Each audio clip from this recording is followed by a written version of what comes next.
Sox fans, welcome back to Hot Takes and Heaters. Hey, this is an MLB centric, Chicago White Sox centric, of course, under the umbrella of the Future Sox world. He's Danny Miller. I'm Nick Murawski. We're almost close to counting it down, hours away from opening day as our Chicago White Sox host the Detroit Tigers opening series of the 2024 campaign. Spring training has wrapped.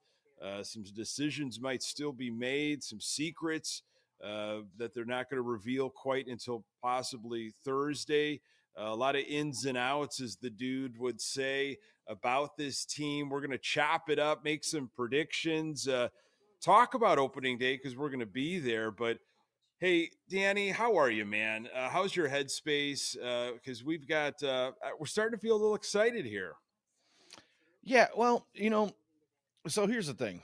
Anybody who's been following us for, the last couple of months knows that Danny, this guy, is on his way out of a employment, right? We discussed that my Yep. employer is closing their doors permanently. Today was the last day that I was going to be in the building. So, looking out towards my summer here, I'm going to have some time on my hands, at least for the next couple of months, rehabbing from a knee thing. And, I'm thinking I might go spend some time at the ballpark, as bad as this White Sox team is predicted to be. And I know, a lot of fans out there like, don't waste your money, don't spend your money. Some people are adamant, like, that's the only way we're ever going to be able to change how our owner treats his fans is if everybody just stops showing up. But, I'm not sure if that's really true, because if you look at the second half of a lot of the seasons in the last decade or so, there's nobody at the ballpark. So I don't know if that's going to make any difference. I don't think our owner really seems to care. But, Yeah. here we are. It is Tuesday evening, opening days, Thursday afternoon, and I'm pretty stinking excited to be getting back out to the ballpark, regardless of the product that we may or may not see on the field. And Yeah. speaking of, Yeah. you mentioned that some of the guys from Future Sox are going to be out at the game. I did put a tweet out earlier this afternoon that we're going to be doing some giveaways, some little Future Sox swag out at the ballpark, man. How you feeling Yeah, about that? you've gotten kind of creative and you've put some time in, and boy, hey, you got like just a backpack full of these things that you're going to be just like Johnny Appleseed almost, Yeah. preaching the good word, dropping magnets in people's hands all over the place. I mean, you want to talk about what you got in store here?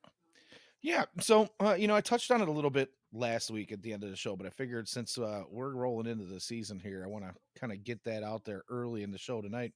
Pardon me. Got a little something going on there. But I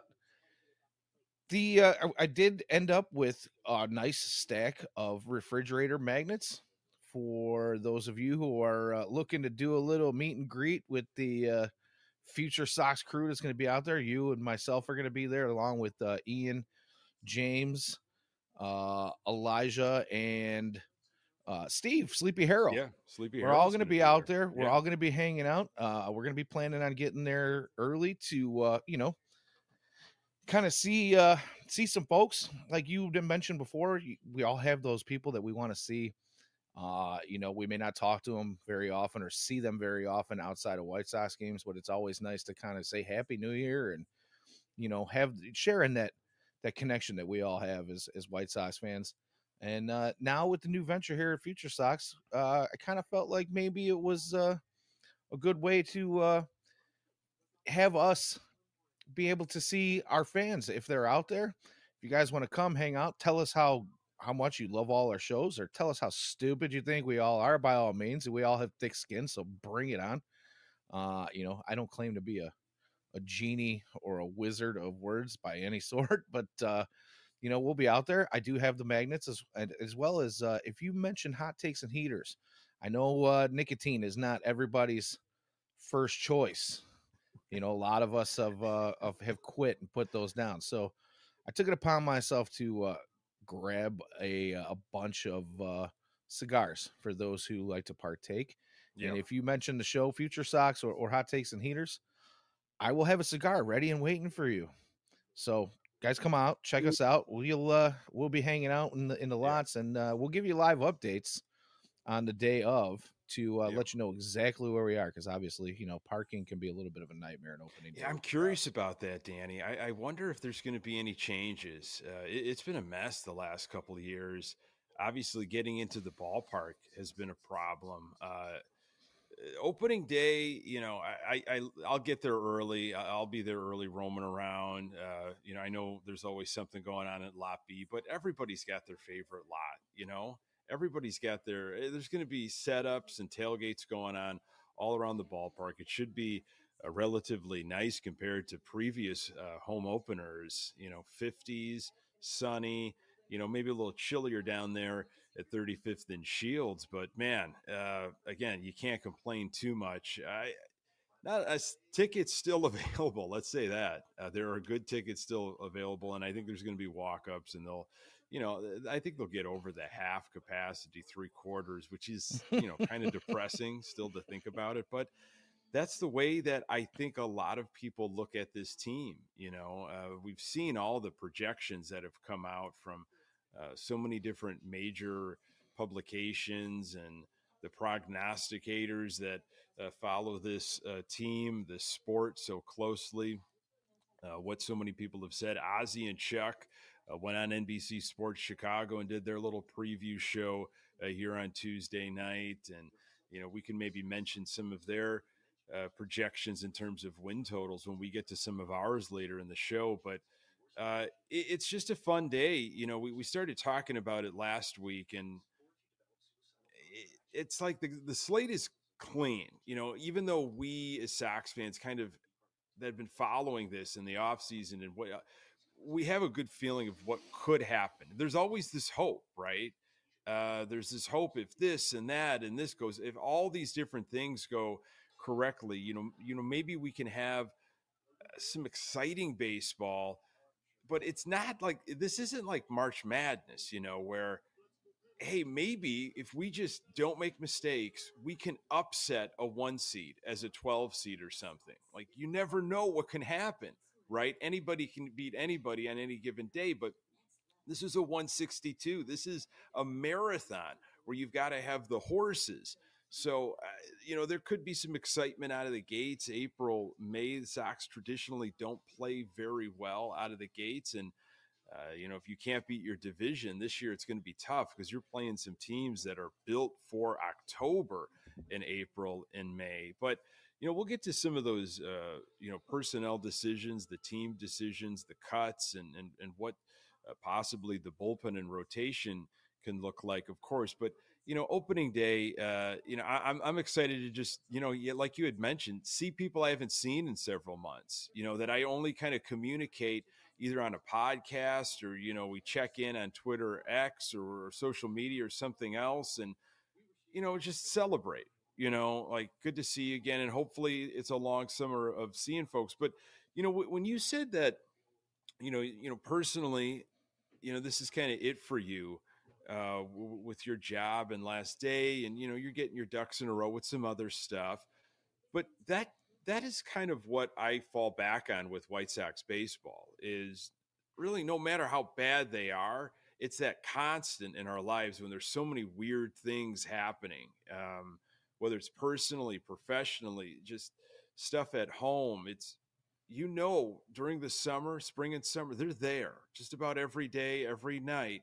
And you can kind of forget about everything that happened in your day and check out and just consume some Sox baseball. Yeah.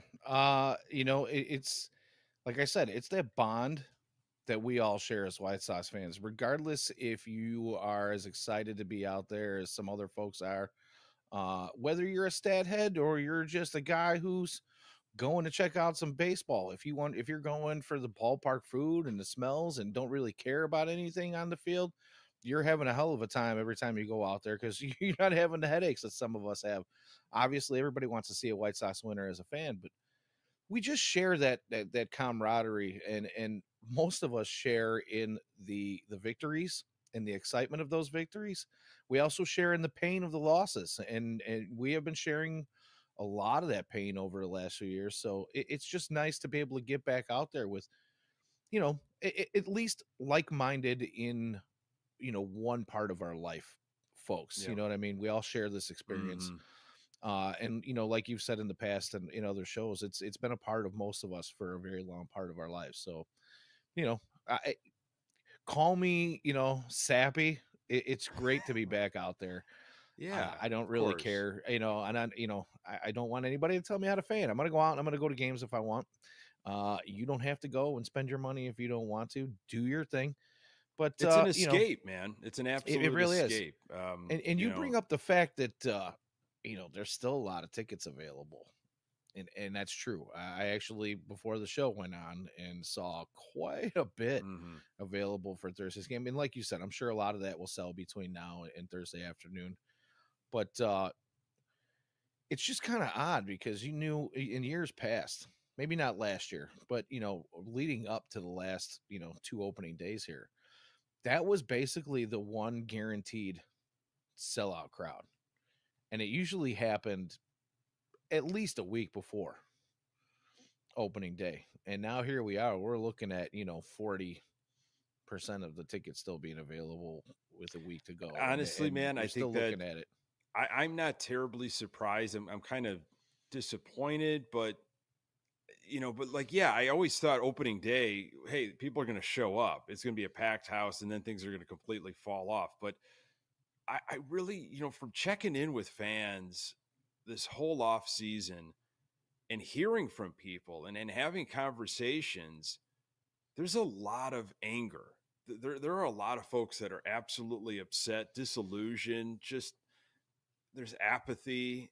There's, hey, I got too much stuff going on in my life, or they have burned me, and I have to just take a beat and I got to step back with this team because I don't even know what direction they're going after last season and the lackluster off season, the retention of Pedro Grifol, and of course the sale or the Chris sale might as well have been the Dylan Cease deal, and probably more to come. I think there's folks that are like, you know what, I'll watch, I'll check in, I'll keep my eyes on them, but I'm not going to make it an appointment, a thing to be getting to the ballpark nearly as much as I have in the past. And there might be some folks that are just, you know what, I'll see what's going on in June or July, Right. and I once the weather kicks in and those Fridays and Saturday nights are fun and it's summer in the city but this is what I'm sensing from Sox fans, and if they draw under 1.6 mil, which was their low mark in 2018. That was the lowest in like 20 years. I wouldn't be surprised. I wouldn't be surprised if it's 1.59 or something like that. There's just a lot of it's beyond anger. I think there's just frustration, disappointment, whatever you want to call it. It's still the soundtrack of so many people's lives, and it's their connection to so much in their throughout their family and friends, and it's Sox baseball, right? It's like no matter good or bad, but to what extent, right? You'll Right. still be a fan, but how dedicated are you going to be? This is going to test a lot of people this year. It is indeed. And what really gets me about opening day right now is I thought it was a great marketing play. It might not be a marketing play. It might be a serious move for the White Sox, but when it was announced that Garrett Crochet would be starting at the home opener, opening day for the 2024 White Sox, I thought that would have an impact on what fans were going to come out and be able to say, hey, you know what? I was there. I was there for that. Because I remember when Michael Kopech, rest in peace as a starter, anywho, when I remember his first start, the Sox weren't exactly in a great place then. Yet that stadium was packed that night. And unfortunately it ended after his start ended after 2 innings and a rain delay. But there were a lot of people there for that game. You And know I'm what it thinking, here's was Garrett last year? Crochet is going to be the Yeah, first time that we have it's a historic. projected left-handed starter Yeah. that's going to stay in the rotation at least for a little while, barring injury or arm deadness. And he's homegrown. Yeah. You know, It's kind of wild to me that the more people are trying to come out there for that. the Sox, well, look what happened last off season. It seemed like they wanted to go in a completely different direction. You know, they brought in someone outside of the organization, and Grifol hooked me in early, you know, on the stuff that he was saying. Little did I know he had no way of backing that up. Didn't have a plan, didn't know how to effectively put it in place. And when things got off the rails, he just, you know, could not. Obviously, the, you know, players did not show up for him either. But it was like, 2022 wasn't going to happen again. Like, we're almost embarrassed for 2022. We should have destroyed that division. That's not going to happen again. That was disappointing. We're going in a different direction. 2023, we're still in this AL Central. Nobody's making a real move. We got a lot of the core still around, right? Why not? You know, if we're banking on health and hope, and we're going to be the comeback kids. And look at what happened in Houston to start the year off. Like, that was an Everybody exciting was series. excited about that. That was an exciting series. So then the Sox come home and you got Kopech on the hill. It's like, okay, I'm into this. I want to see this in person. I don't have those same vibes, that same energy, you know, from the off season.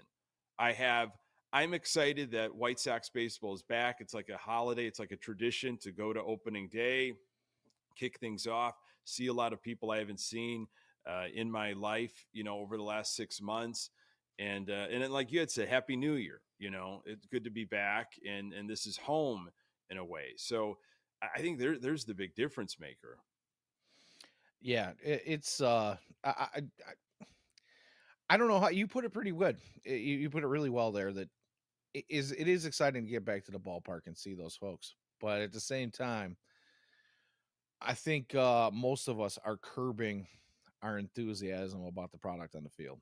Sure. You know, Yeah. getting back to baseball, getting back to the park is not necessarily about getting back to some sort of sparkling winner of a team. It's just to get back out there. I think it's going to be for social reasons. You know, it's right. like, It really is. I'm getting together with people. This is where I meet my friends. This is where we hang out. This is the thing that we do that's common. And we've got certain foods. There's new items on the menu. There's new things to drink, consume. That campfire milkshake. Good Lord, if you've seen the pictures of this thing. Yeah, I mean, if you're fortunate enough to be able to get into the stadium club. Right. So, you know, look for the magnets. Danny's going to be out and about. I will be out and about. Hopefully, you know, we run into a bunch of other folks, you know, that are, you know, I guess ready for this season, but also like taking it with that grain of salt. You know, like, we understand that it's not necessarily wins and losses. It's not numbers. It's kind of the development of guys that are on the roster and beyond. So I'll be looking forward to, you know, having a cigar with you, my friend, and hopefully I can get one of those magnets as well. And I find you out in the parking lots on Thursday afternoon. I'm sure I can arrange. Arrange for something for you, bud. Excellent. So let me talk to you about where this team is in terms of roster, and maybe some of your thoughts as a fan over the last several days, seeing the cuts that were made, if there were any surprises, or you know, Mike Moustakas, Jesse Chavez, Kevin Pillar for like a day, and then for financial reasons, you know, that's a whole thing that we could spend a lot of time on. That Tuki Toussaint DFA'd, cleared waivers. He's going to be starting in AAA Charlotte. We probably will see him sooner rather than later, because Sox are going to need arms, no question about it.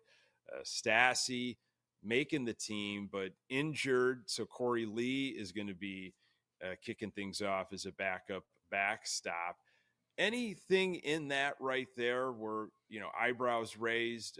Wow, you know, that's interesting. I didn't expect that. Yeah, well, I mean, the Pilar thing, everybody and their brother's been talking about that for the last few days, right? It's it's one of those things that a lot of teams do. They take these. Hey, Trey Williams just drafted Eloy in his fantasy draft. Good for you, buddy. I think that's a good pick as long as he Yeah. stays healthy. Yeah. But anywho, that whole thing with the Pilar thing, it was a little weird. Cut him, let him clear waivers, bring him back. We kind of thought he was going to be the fourth outfielder right from the get, or at least be a platoon between him and Fletcher. Uh, you know, lefty versus righty thing, that whole situation. So you kind of knew that maybe he would come back, but it was still weird. What really gets me out of all this stuff is the Robbie Grossman thing. Yeah. They go out and they sign Robbie Grossman. It made more sense after they had made some cuts and some moves, but still, like Robbie Grossman, don't we have some outfielders in the organization that maybe deserve a shot? I don't really know. I was joking around with Steve on the Good Guys Talk Back episode on And Sunday night that the Robbie Grossman acquisition was simply as another layer, so they didn't have to get to Oscar Colas any sooner. It's just like, let's just bring this guy in, so we can have another buffer zone there for how little yeah, they it just think of makes you wonder Colas. about what the plan for Oscar Colas is, and is he so much of like I said, there's rumors. We don't know exactly what's going on, but there were rumors that he wasn't exactly the best teammate. You know what I mean? Maybe he doesn't have the best work ethic per se. You know what I mean? And you just wonder what their plan is for this guy. Are they trying to hide him in hopes of maybe he has a breakout in Charlotte and they can just kind of flip him somewhere, or are they trying to straighten him out to possibly make this roster at some point? Because right now it feels like no, it feels like they want to keep him as far away from the south side as they possibly can. And that whole, Pilar and Grossman thing makes me feel like you might be onto something there where they're trying to add that extra buffer. Yeah. Pilar will be talked about and has been talked about. Chuck brought it up this past weekend, and he got caught. He got a lot of people talking on social media about some of his, comments and his podcast stuff with TWTW and gamers. And, obviously there's more to some of the comments that he said, not just on the surface. And I mean, yeah, maybe Pilar brings an edge. I was pleased with what I saw, in Arizona in person, and he was playing. He played a bunch in right field. I mean, look, like it's depth. They just haven't had depth in such a long time. So now we're like questioning the depth. It's like I think baby steps. It's like first, like let's have depth. Let's understand how to have actual outfield and right field depth, and then hopefully, this isn't a continuing trend, but Sox aren't very good with some of their trends, i.e., second base and other spots. But hopefully this ends out, and like we've got a proven right fielder eventually. And how long have we been saying that? I know, but that hey, we got depth now. Like in the future, we'll be able to have depth, but not all these different bodies. They have a better plan in place, going into the off season and spring training, but definitely different than in years past. So I can't Yeah, complain too much about that. Sure, Pilar's not a name that was jumping off the pages when he was signed or anybody else really that they brought in, but it's different than before. depth is a wonderful thing to have, right? Especially with this team that's been riddled with injuries since Herm Schneider is left, and we won't beat that horse. Uh, but I think the questioning that White Sox fans are kind of throwing around right now towards the organization is the quality of that Sure. depth, and Yeah. can we really what we want to have is a proven quality right fielder. We talk about that hole that's been gaping for so long, and don't get me wrong, they've got some guys out there that can throw the leather around, right?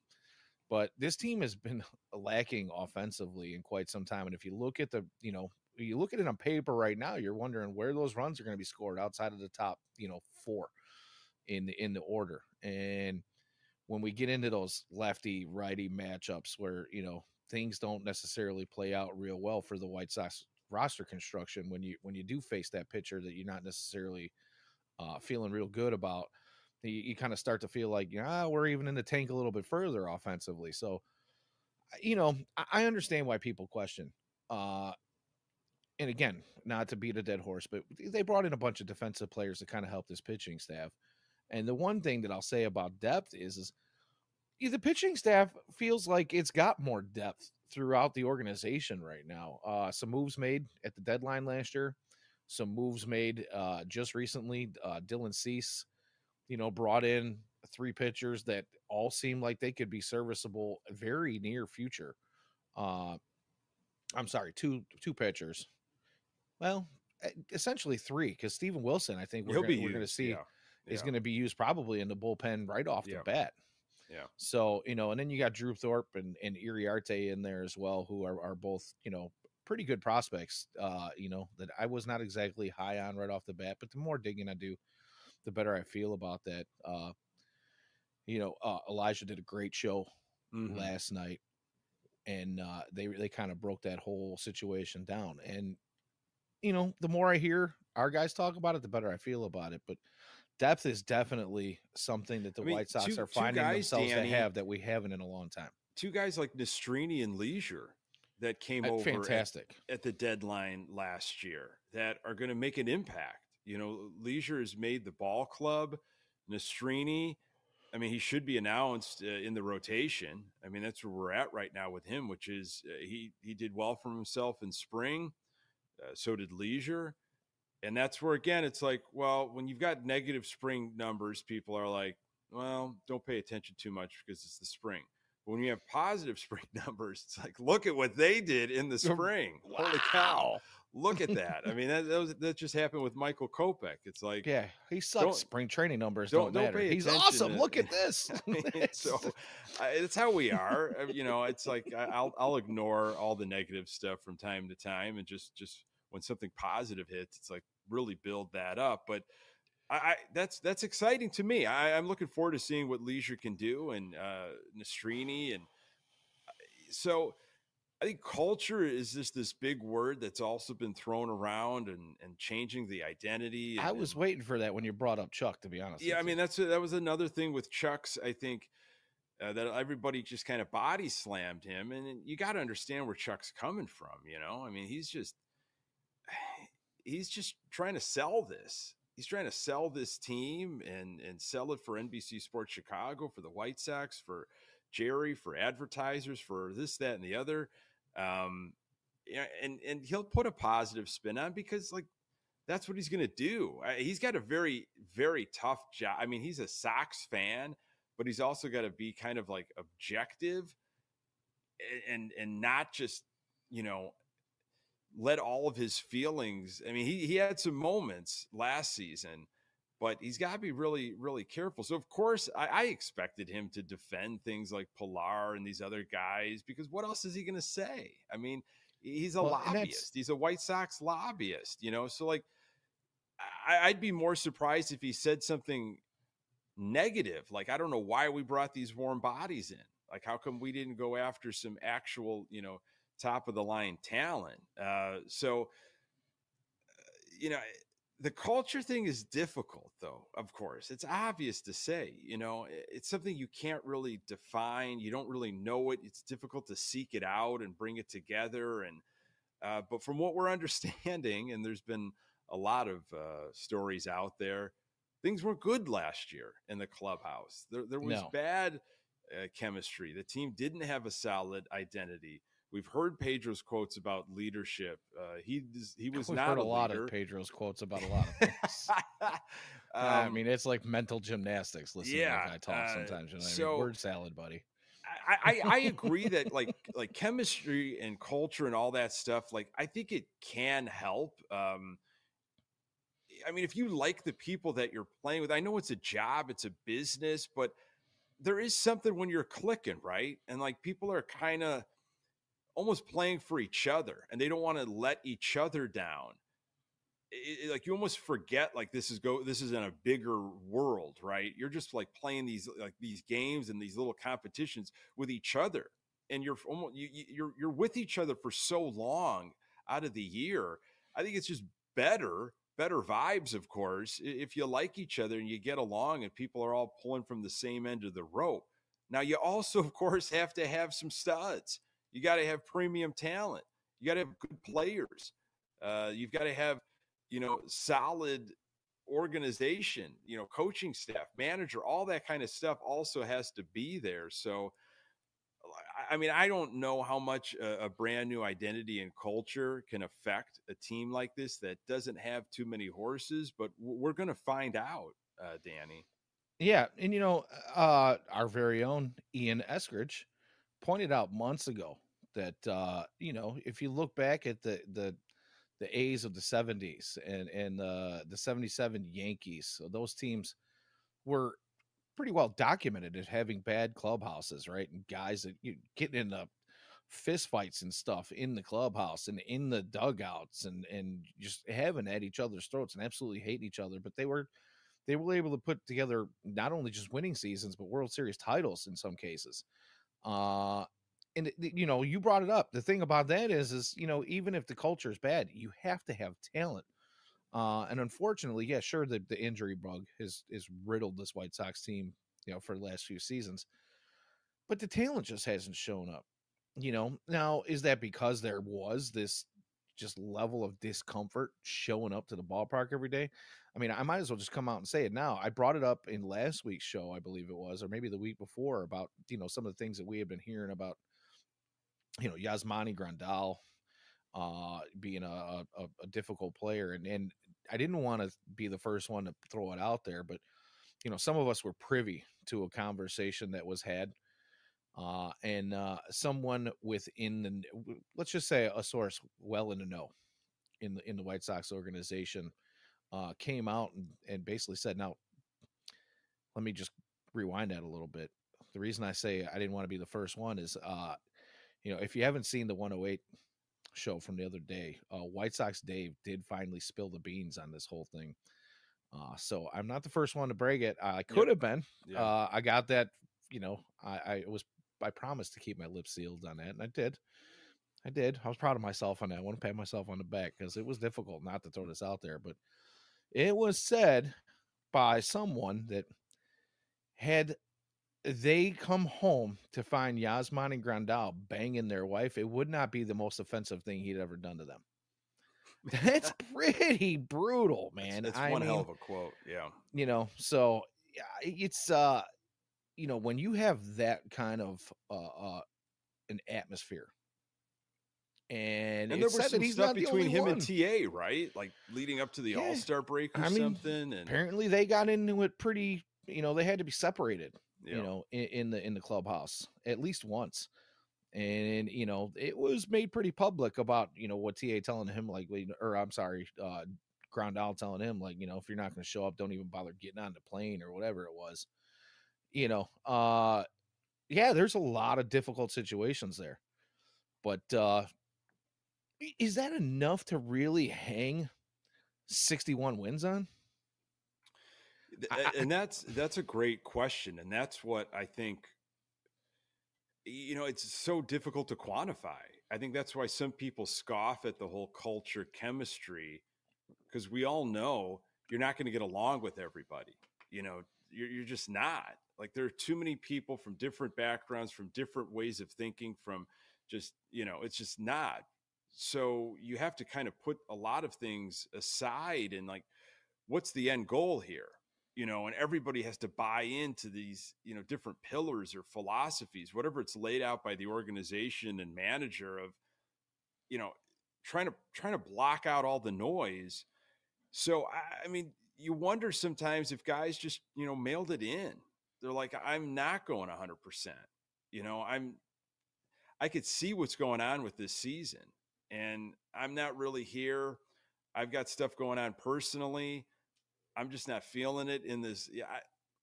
And it just showed up. We saw it on the field. I don't know. Something there were a lot of issues. And of course, sometimes just people don't play well or live up to the hype that was created And around them. You know, that's my thing. Like, yeah, if you're not gonna perform regardless of the attitude, like, you're not gonna win. Plain and yeah, simple. We can talk about this one was banged up or that one was banged up. Great. You're not banged up so much that you can't make it into the lineup on a near nightly basis. Go out there and play the game.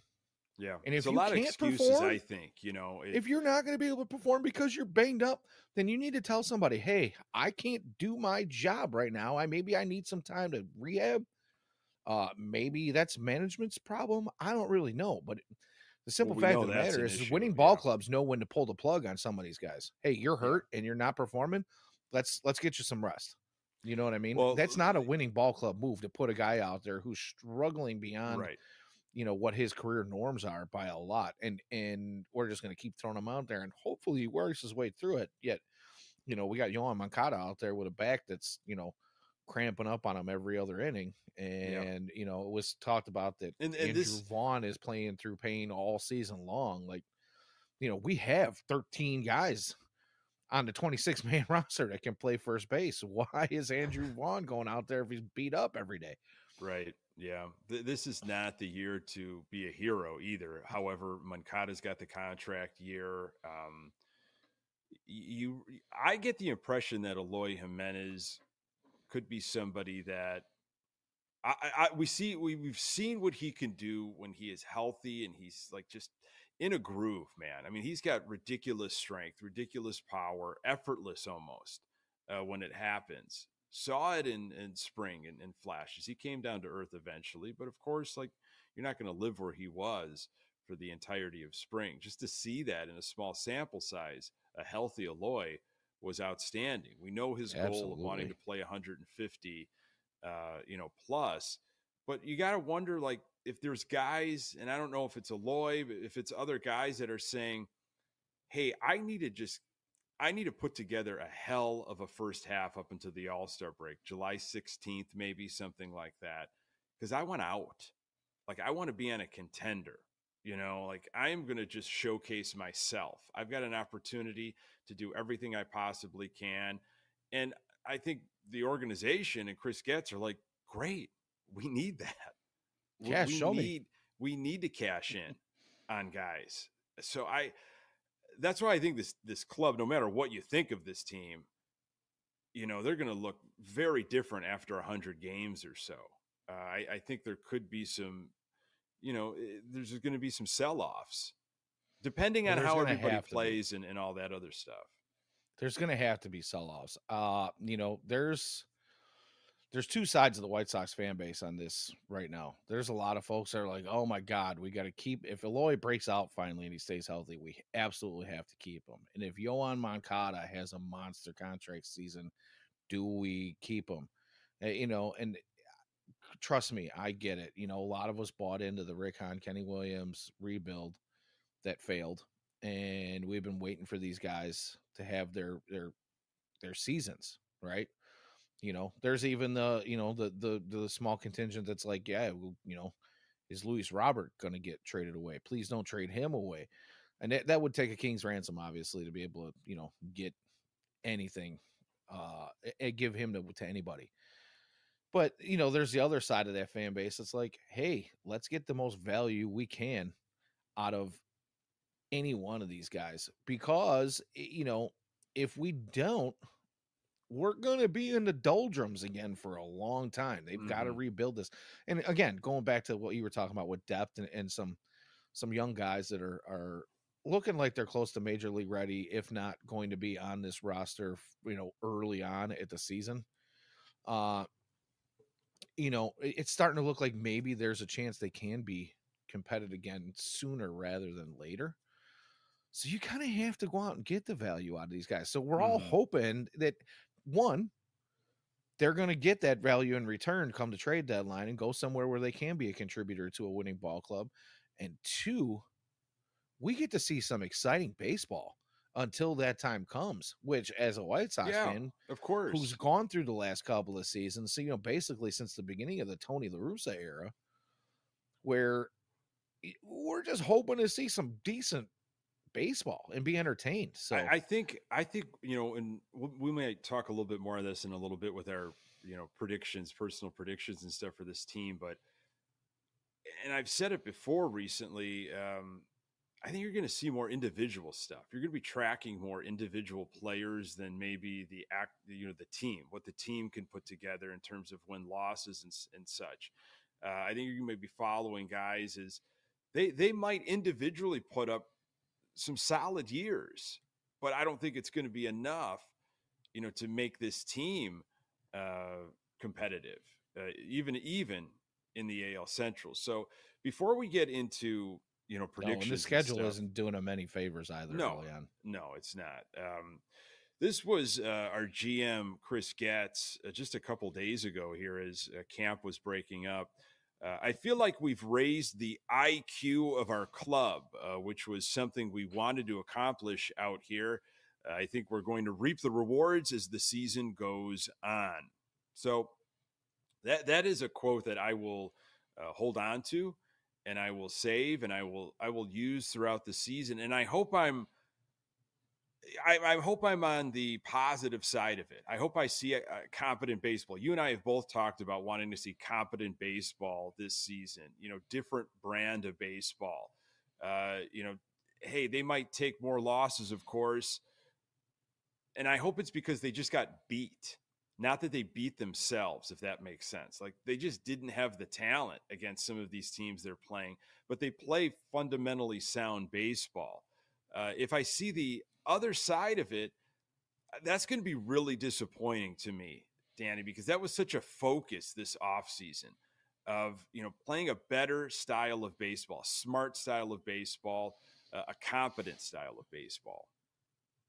Yeah, well, when it comes to Pedro quotes, that's one of the few that actually do make some sense. I do believe they probably do have a higher baseball IQ. They've brought in some guys that have had some, let's just say, some experience with some other organizations who, tend to do things a little bit better than the White Sox have in the last few seasons. Shocking.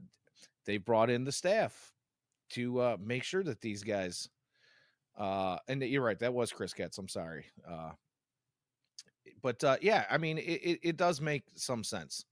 What that really means, though, I don't know. Again, we have to go off the level of player that's in the organization. Is that going to translate to, 15 more wins? I don't know. Right. It might translate into a handful of more wins. And then, like you said, the individual accolades of certain players, they might turn into something. I hope that it's the continuation of the culture that comes from that, for the younger guys who are going to, maybe be around for a few seasons beyond 2024. And that's the guys what we that are talked making about. Their way up from the minors is this is an establishment of a new era in the White Sox organization. 2017, 2018, that was the vibe of, there's a lot of these guys that are playing together in the minors, and they're kind of building this chemistry and this camaraderie, and just, we get to now move to 35th and Shields to the big league club, and we can build what we've created. And all of a sudden you saw guys dropping off, injuries, cast off, and it just, didn't go the way, of course, that we wanted. So here, let's get into some, predictions. I'll save. I want to just address that there was a question in the chat, and I don't want to make clutches here every week. I want to make sure you don't feel like you're being ignored here. We're not ignoring you, but we are definitely going to get into our predictions here. So just hang tight, buddy. I'll give you my all-star pick in a few minutes. I'll save wins losses for the end.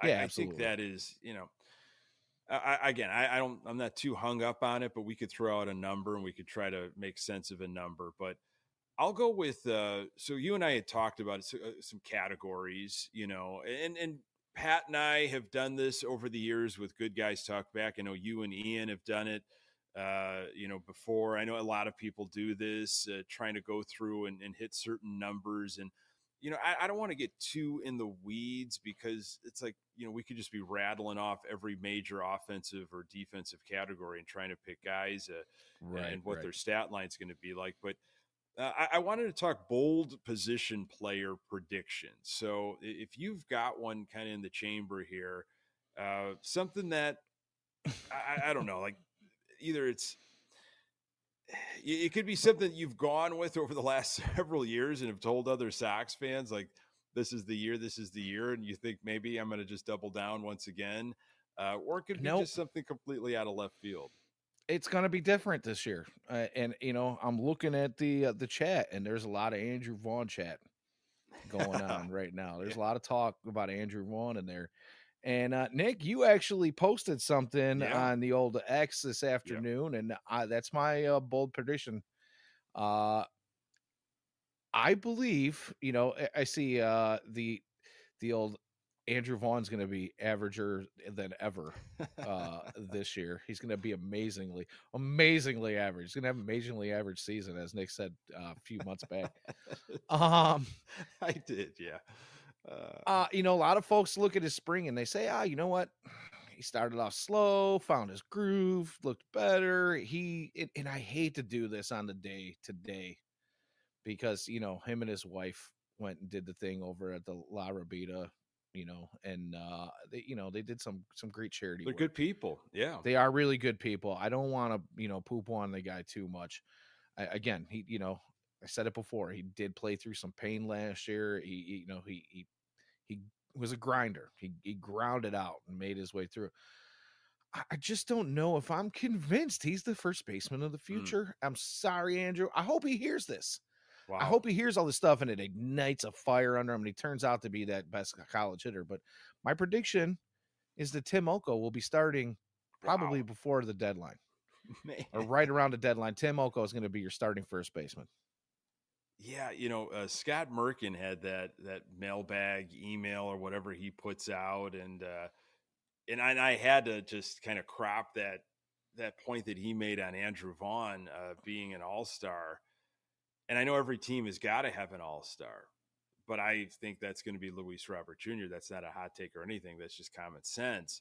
So if Andrew Vaughn can still put up numbers that makes him worthy of being an all-star, even though, you might have thoughts on how the all-star team is picked and everything. We all do. It's not a perfect system. That's for sure. That would be impressive. That was a crazy prediction by Merck in my mind. And I'm someone that has been really high on Andrew Vaughn over the years. If you followed me with Locked On Sox, man, I was all about Andrew Vaughn last season going into the season. This was going to be the year Andrew Vaughn. He's got his position. He seems healthy. He doesn't have the shadow of Abreu hanging over him. And, again, like from where he was drafted and the accolades and everything. And I expected more, right? We all expected more. And I'm not even going to touch Andrew Vaughn's not part of my bold position player predictions or anything. I'm glad you tackled that. I will watch Andrew Vaughn and I hate myself for it, honestly. I really do.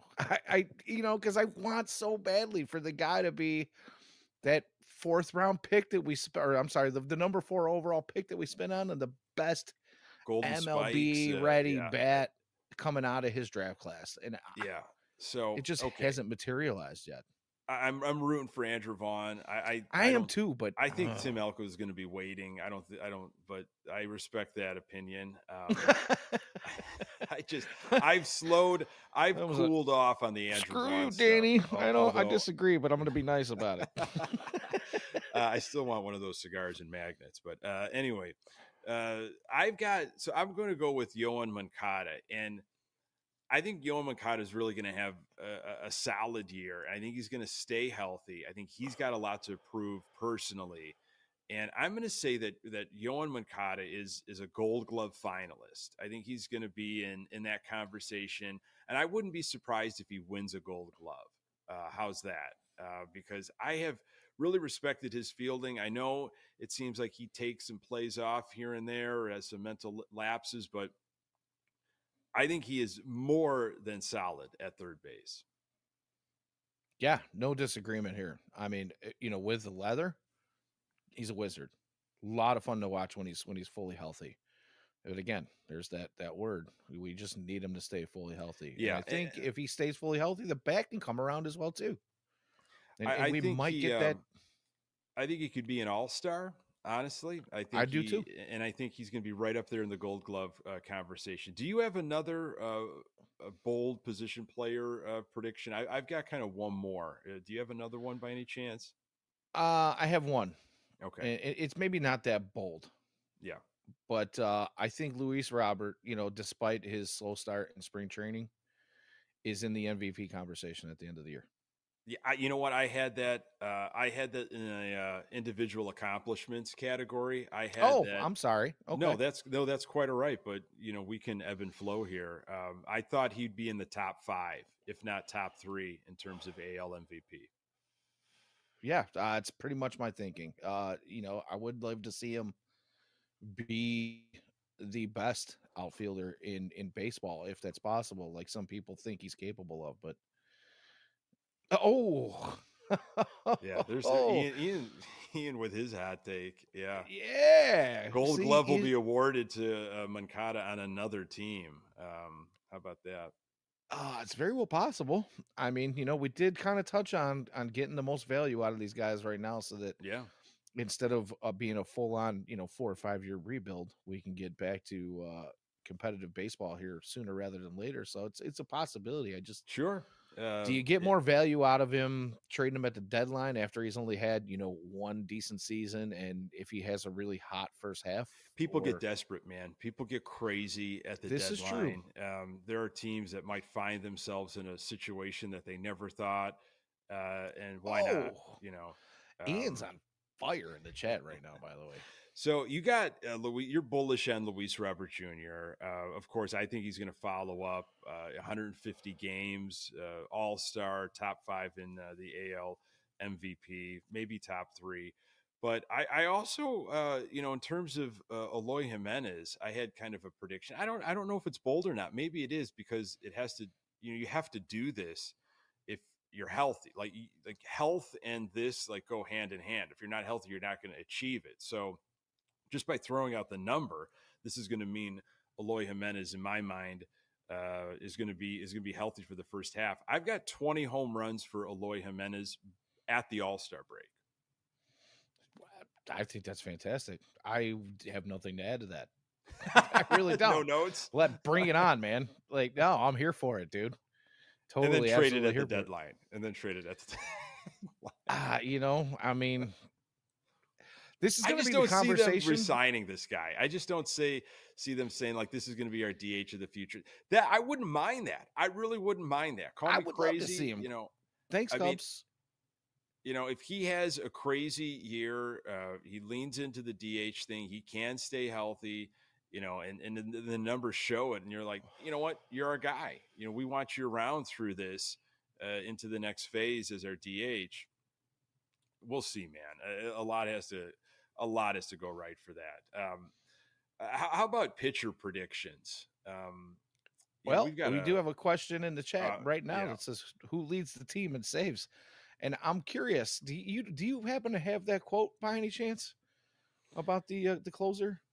Are you able to bring that up, or let me see if I can pull it up if you want. At least read it off. If you've got it, I know that it was. That's going to be it's going to be a tough prediction. Yeah, I got it here somewhere. Hang on, give me a second. It surrounded Dennis Eckersley. It did indeed. Here we go. So Pedro yesterday, this is pulled from a Scott Merkin article. That on his closers, he says, "I wouldn't have anyone unless you bring back Dennis Eckersley or somebody like that. We're attacking leverage. Somebody takes it on, somebody takes it on. But even then, how can I justify to myself or sleep at night if we have a leverage situation in the 8th with 2, 3, and 4 hitters coming up, and I don't use our best guy or the best leverage guy available that day?"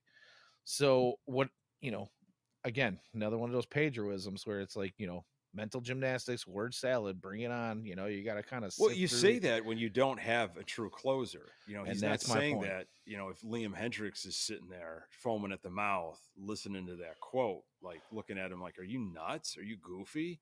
Right. So you say it because it could be that's how they're going to have to deal with it. It's going to be cobbled together. It's a classic one by Pedro Grifol. I'm glad you were able to pull that one up. I've heard Kopech's name tossed around as a closer potentially. I just don't think he's got it mentally to be able to figure that out. I hope he proves me wrong. But I think though that the probably, you know, if you're reading between the lines, it sounds to me like they're probably going to put him in that situation as much as they possibly can, just because, again, of the simple fact that we're talking about deadline deals and getting the most value out of guys. And if Michael Kopech can, you know, succeed in that role for just a few months, you know, maybe they can flip him and get some return for him. And Ian even says something similar, you know, but he'll be traded at the deadline yeah. and still leading saves because, you So know, Jordan Leisure will probably be the guy to pick up the slack, you know, barring I any like kind of Jordan Leisure as weirdness. an answer. Like, why not? He doesn't know any better. I mean, No, and I mean the he's whole world seems to be predicting that he's going to be a closer in his yeah, career. yeah, You know, some say right pretty much right off the bat as a rookie, he can yeah. come out and be an MLB closer. And he's definitely got the makeup and the stuff to do it. You know, and why not throw him to the Flames right now? His One of development my stage, development doesn't stop at the MLB level, as we've heard so many times, right? So one of my uh crazy, pitcher bold predictions though for Kopech was that he was going to find himself back in the rotation. yeah, you know what? I have asked this question as well. So Ian and James were on the podcast Sunday night with Mike Rankin, the former head of the show and the Yeah. website that you're looking at right now, FutureSox. They brought him out of retirement, as Ian said on the show. But I asked that question to the guys on that show that night, and all three of them consensus kind of said, I think his days as a starter are done. Hmm. And you know, a lot of people seem to be in agreement that you and I have kind of expressed our doubts about this, because if you can't throw strikes as a starter, what makes you think you can throw strikes out of the bullpen? And a lot of people seem to think that, well, he's not going to have to hold back in the Hmm. bullpen because he's not going to have to throw 180 innings throughout the season. You know, maybe he gets 80 innings, 100 Yeah, innings, right? maybe he just pumps fastballs. And He's he like, I just can throw it right. 100 miles an hour now because I could just go full blast. I think there's just going to be a need. I think they're going to need some starters. The guys just might not, have it based on their track record, based on what they're, coming into this rotation with, and the lack of experience. And Kopech, might have find the strike zone. He might be doing pretty well. Arm looks good. Kopech wants it. I mean, this was from Kopech just a couple days ago. And this is Kopech talking about, being in that reliever role. The idea is the same, to go out there, get guys out, and do your best every time, but it's a different preparation. So I kind of prepared my body for one thing this season, and now making that adjustment on the fly this spring and kind of preparing it for something else is something I'm taking in stride. To me, that sounds like a guy that, like, I don't know, man. They really Doesn't threw a sound real curveball. confident, right? No, they threw a curveball at me here, and I agree 100% with what he's saying. Anybody that's followed pitching, that's done pitching at any level, knows that. We just touched on it in terms of a marathon sprint. How you prepare your body, your arm, all that stuff. He went in thinking, starter, starter, starter. That's how I have to be looking at it. Just to say, oh, we're just going to take him and move him to the bullpen, it's not that easy. I know a lot of people say, well, you can throw strikes as a starter, or you can just flip flop. You can't necessarily do it, and that quote right there is a perfect example. So I think how quickly he transitions, how quickly he makes those preparations, if he can do it on the fly, if he feels comfortable, that will determine his success. Yeah, and I think that quote kind of goes back to what a lot of us have thought, in the simple fact that, obviously he's talking about a specific situation is going from a starter to a closer, but it it alludes to the fact that his confidence just doesn't seem to be there. And I kind of have had that feeling about him since he's returned from, multiple injuries here over the course of the last few years. And it just doesn't seem like he trusts the body. Yeah. And that could play a huge role in his performance. I mean, you You have a come Tommy out, John surgery. He doesn't have a Danny, wipeout curveball. You know what I you mean? come out and you say something like, just give me the ball. I'll be ready. I just want to Yeah. do absolutely whatever I possibly can. Like him talking more than necessary. Like I appreciated getting that insight from him, but it's almost like he's telling everybody without saying it. Like, I don't know what they did here, but I'm kind of screwed up a little bit and I got to get myself right. Yeah. And the simple fact is I remember probably going back to like maybe December.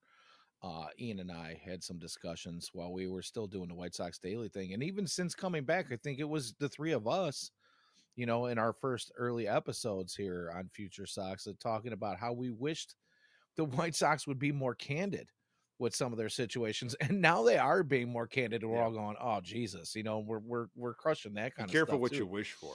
Yeah. It really is. It's a double-sided blade. And when you get those things, you're going, oh my goodness, what's going on here? Yeah.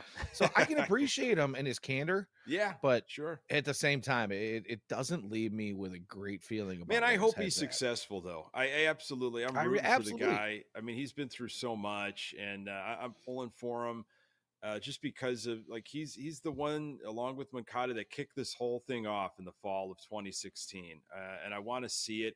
And if that is his worth, if that is his value, is being middle relief, a closer, whatever, and he's successful at it, and he learns to love it and embrace it, wonderful. And then we get a bunch of stuff in return for him. So. Yeah, fantastic. All right, so I had also as a bold pitcher prediction, I got Fetty as the team Cy Young.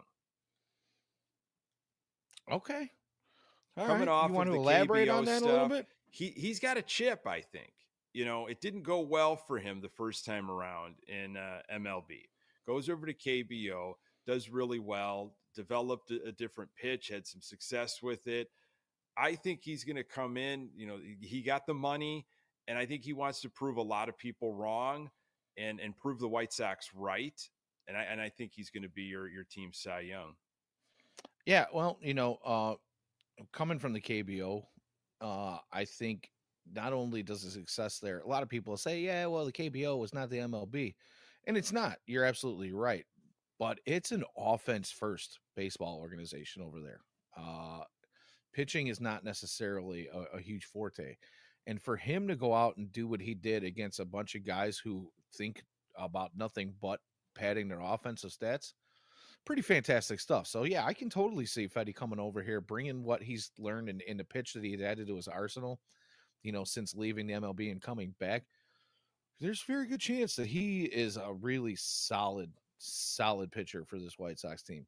Now on that note, if we're going to talk about Team Cy Youngs, I'm with you on that because I'm on the fence between him, Crochet, which we talked about. Just depends on how long the arm holds up, because I really think that Crochet, if he gets himself stretched out, is one of those guys that can be a beast for years to come. And God, I love the high leg kick.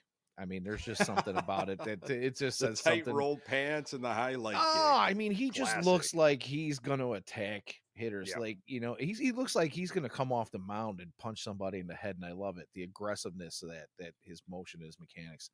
But, the other thing is a Soroka. Yeah. I think a lot of people are selling things. Yeah. I think they're selling this starting staff a little short. And they're selling them short because there's no depth to the resume, so to speak. No, and I'll get that, but Soroka had a huge. I mean, well, not huge, but he had a really good second half of the a AAA season last year. He looked quite well, and now here we are. We're even months beyond, further beyond his injury, his Achilles injury, and we all know. I mean, Achilles is just difficult.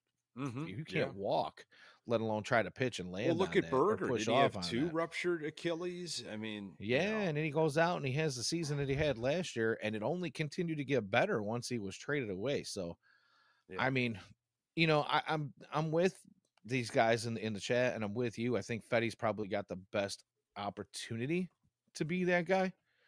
But man, the top three in this rotation could be really solid. Yeah. I was going to make some predictions on Crochet. I mean, I don't at all think he's going to get the innings that I think Jim Bowden put out there on in the Oh, he Athletic, did like 156 159 or something. Yeah, I mean, good Lord, it was like close to 180 strikeouts. Like, yeah, he's not going to get anywhere near there. He's going to be on an innings limit. I mean, I could mess around with ERA. I just feel like he's going to have a good year. And good is so, what do you mean by good? If he hovers around a 4, I think that would be a successful, campaign here. Depending on a lot of other things. I know we're just not going to go with ERA, but a lot of the metrics might fall in line as well. Again, I just want him to be healthy. I mean, I think that's the theme we're saying on all of this. Show me what you can do when you're healthy. Whatever the organization, whatever plan they have. Obviously, they had a plan for him this offseason, and he took the plan and he excelled. And he just, he leaned into it. And I love that about him. He went out there and he won a rotation spot.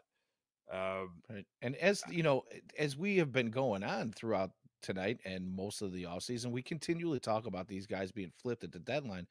The great thing about seeing some success out of Crochet is he's not one of those guys that are going to be flipped, or at least not that we think, because we obviously know that Jerry doesn't like to spend, large dollar amounts and extended contracts on pitchers.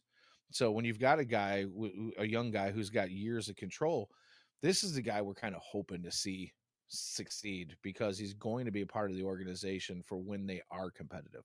Yeah. So, I think that might take us into wins. Unless absolutely. you've got any other, any other big position player or pitcher bold predictions. I think wins is probably the last here on my shot sheet. No, the only other pitcher prediction I want to make is I think everybody has kind of been on this guy, off this guy, on this guy, off this guy again. I think Brian Shaw is going to have a phenomenal season. I really do. Arm. Yeah, I really do. They're going to need him to. Yeah, they're absolutely going to need him to. All right, I'll let you do the honors here. Pacoda, all these other publications, I guess, prognosticators, as I mentioned at the beginning of the show, low 60s. I'm seeing 65, 66 maybe. Ozzy said 62 on the NBC Sports Chicago. One better than last year. And Chuck said 70. It sounded like he was also making an argument for 80 if a lot of things go right, but he settled on 70. Again, so it's difficult to really define if this was a quality season or not by wins in my mind. But what do you got, Danny, for wins for our 2024 Chicago White Sox? Yeah. So you know what? I love Chuck's optimism. Like you said earlier on in the show, he's trying to sell this thing, and he even clapped back at some of these people on Twitter, like, "You don't get it." I know the He did do that conversation. Yeah. He says he's not, towing the company line, but I think he is a little bit. He can't really come out and say it. He's calling people out about, well, why don't somebody do a podcast about how bad the culture was, as if we all haven't done that already, right? Because, I'm sure there's sensing some sarcasm there. But reality is, who knows? Maybe it was bad players, bad culture, bad management, bad upper management infighting between Rick Hahn and Kenny Williams. We could discuss that all day long, but the fact that he's remaining bullish on this team, I give him credit for that. Of course, he's trying to spin it and sell it. But I do see a world where he could possibly be closer to the right than some of these other guys that are saying 62, 64, 65. A reason being is when these trades happen, I think that's what's really, in my mind, going to keep that win total down. Because we're going to have some holes to fill, when some of these players do go somewhere else at the deadline. But part of my thinking on maybe going over 70 wins, and I'll just go ahead and say I'm going to predict around 74. Actually, 74 wins. Yes, wins. Danny. Go ahead and mark it down. I know it sounds crazy, and you know what? I've been wrong before.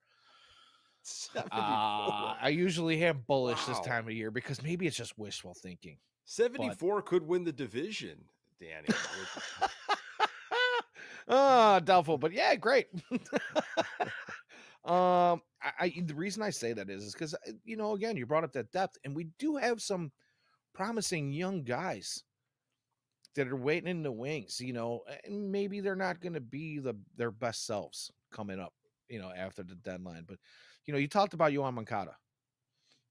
And if he comes out and he has his breakout season in a contract year, and like you said, some of these teams get a little desperate and they get a little wily when they're trying to wheel and deal for that guy that's going to put them over the edge. If Yoan Moncada is one of those guys, we do have a young guy named Brian Ramos who's waiting in the wings. Whether or not they decide to bring him up after that happens is a whole nother story. We might get a Zach Remillard or something else, maybe even Popeye Rodriguez if he isn't already up at that point. Did he make the roster, by the way? I don't believe he did. No, I don't think so. Anywho, so yeah, I think just, and that's just one example, but there are a handful of pitchers that I think can help this team. After guys leave, I do believe there are a handful of position players that can help this team. So I don't think the holes are going to be as gaping as they have been in the past when we start trading away some talent. And I think that can probably earn them the extra 5, 6, 7 wins that I'm throwing out there. So I'm going to go between 72 and 74. Danny Chuck Garfien Miller, you old scoundrel. 74 wins for you. And with that one, I feel uneasy about that prediction. So there it is. After you made your prediction, you're going to fire up. Yeah, forcing myself to rip heaters now. Yeah, that's a whole nother thing. Okay, I hear you. I've heard you. I took all of that in, put it in a blender, drank it down. It does not change. It's not changed anything that I was kind of thinking about. I'm at like 66, between 66 and 68. I think you might see with this ball club, because I do think there's going to be changes at the deadline. I think they do have depth, but as we mentioned at the top, like the quality of depth and some of the inexperience, especially from our pitchers, it's going to be, this is going to be a learning year for a lot of guys. It's going to be a development year for a lot of guys. I'm looking beyond, and again, like wins. Yeah, even 74, it's like that's still ridiculously pathetic, but that's crazy compared to last year and the little that they did this offseason. So good on you, Danny. You're the ever optimist, and we'll be checking in on that. I'm really trying. I'll be honest with you. I don't know how much I believe that. It hasn't even been 5 minutes, and you're walking back 74. Pardon me. Oh, yeah, no, goodness. I'm really trying to be optimistic. Hey, if anybody's listening here that sees Danny out in the parking lots on Thursday, instead of yelling Future Sox or anything at him, just yell 74 at him. Just yell 74, and he'll give you. No, they're going to think they're going to. Well, see, that's the thing. They're going to start thinking they're calling out a certain player on a team. Hey, 74. I don't think you're going to get confused with 74. But, no, I don't think so either. He's a little bit bigger than I am. So I'm thinking, 66 to 68, something like around there. Again, this is arbitrary. There's more stuff going on with this team. But if the team is supposed to change and the baseball IQ changes and the chemistry changes and there is health and guys are playing for their lives, Well, shouldn't that amount to something? Shouldn't that amount? And maybe that's what factored into your 74. Things should change. That should result into some wins. I just don't know how many at this point. So Buying into the culture, Nick. yeah, Buying into the culture. I love it. Folks, this has been a pleasure, man. We're just days away. Opening day on Thursday. Thank you so much for joining us once again in the chats. Find the audio absolutely everywhere you find your podcast. Subscribe to the FutureSox YouTube channel. We appreciate that if you pass it along to other Tigers. Sox fans. FutureSox.net. So many great things going on, especially this year. With what's going on in the pipeline. These young guys, Danny and I are going to be here all year long with what's happening at 35th and Shields. And some of these shows on Tuesday night as we go live at 9:00, we'll be catching probably the end of those games. So stick around. We'll be doing some post, I guess, on what happens with the Pale Hose. Yeah. You know what? Why don't you guys come out? Like I said, don't forget we do have some Future Sox swag. You guys mentioned the show or Future Sox in general. I will have a cigar waiting for some of you. Obviously, got to throw the asterisk as long as supplies last. We do have some opening day magnets. Bringing back the opening day magnet. It's not a schedule, unfortunately, but in White Sox, old-fashioned White Sox tradition, bringing back the opening day magnet. So come see us. Come smack me in the head for my 74 win prediction. Tell me how much of an idiot I am, but be looking forward to seeing you guys out there. Like I said, look forward to some live updates on our Twitter feeds. We'll let you know exactly where we are. And eventually I'll be perusing my way through some of the crowds. So give me a holler. I got some stuff for you. Awesome. He's Danny Miller at Danny Miller FS on the Twitter X. I am Nick Murawski at Nick _GGTB. Hey, until next time, go Sox.